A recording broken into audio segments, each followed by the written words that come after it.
Ciao a tutti, eccoci per Ciao. la quarta pillolina motivazionale. Essendo a Lugano vi presento tutto il mio staff luganese. Avete conosciuto Federico, io sono Gherardo.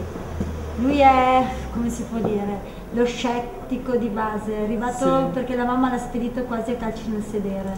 Non quasi, mi ha spedito a calci nel sedere e adesso collaboro da 1 anno e mezzo con Nicoletta, che mi ha fatto ricredere. Sulle tecniche. Sì. E tu non lo sai, ma adesso è partito il nuovo programma formativo in cui ogni settimana parte una pillolina di 5 minuti, 3 minuti su una riflessione. E oggi voglio condividere con chi ci sta ascoltando, vedendo una storiella reale, una ricerca fatta sulle scimmie.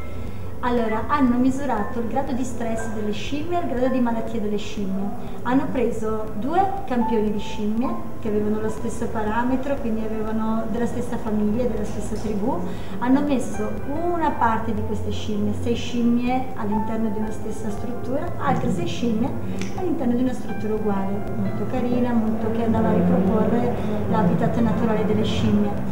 La cosa carina è che le scimmie cosa fanno? Lottano tra di loro per avere un capobranco, perché hanno la necessità di avere un capobranco. Cosa è scaduto? Che il primo campione l'hanno mantenuto all'interno dello stesso habitat per 1 anno con un unico capobranco, nel senso che hanno lasciato gli stessi membri della tribù all'interno dell'habitat e solo una volta loro hanno lottato per avere il capobranco. Nel secondo gruppo cosa è accaduto? Ogni tot giorni inserivano nuove scimmie e ne facevano uscire alcune, in modo che il numero rimanesse sempre tale, ma che ogni volta loro dovessero andare a ricreare la lotta per rieleggere il nuovo capobranco. Quindi ogni volta loro dovevano rimettersi a lottare, perché ogni volta gli equilibri andavano a essere distrutti e a doversi ricreare.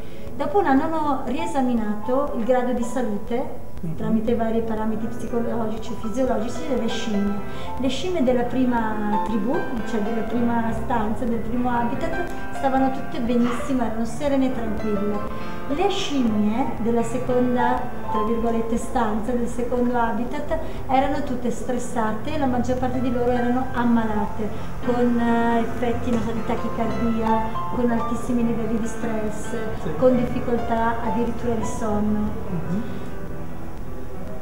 Cosa significa? Quanto vale la pena litigare?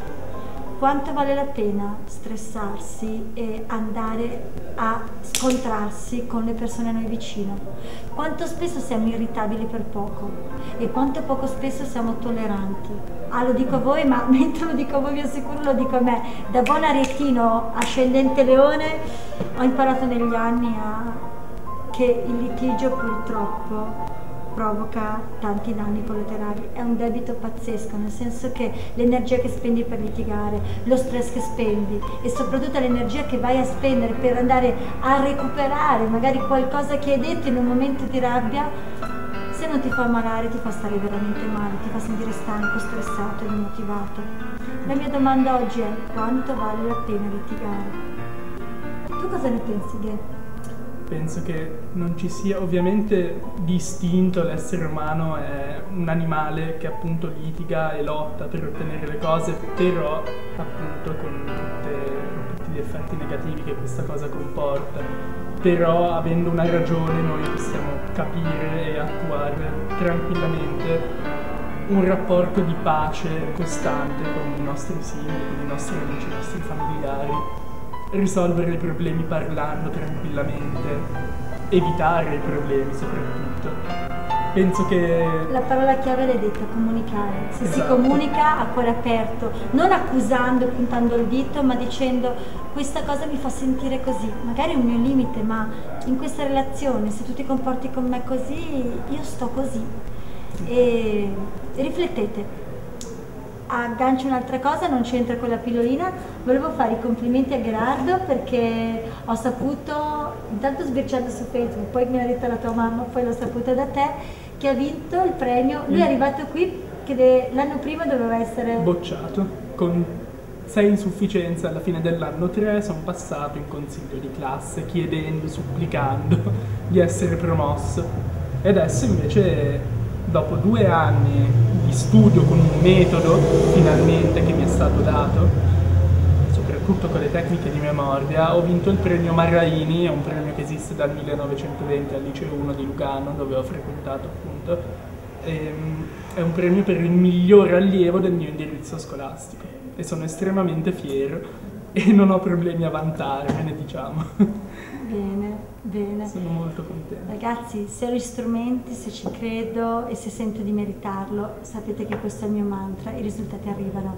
E da Lugano è tutto, alla prossima pillolina motivazionale. Grazie. Ciao ciao. Ciao.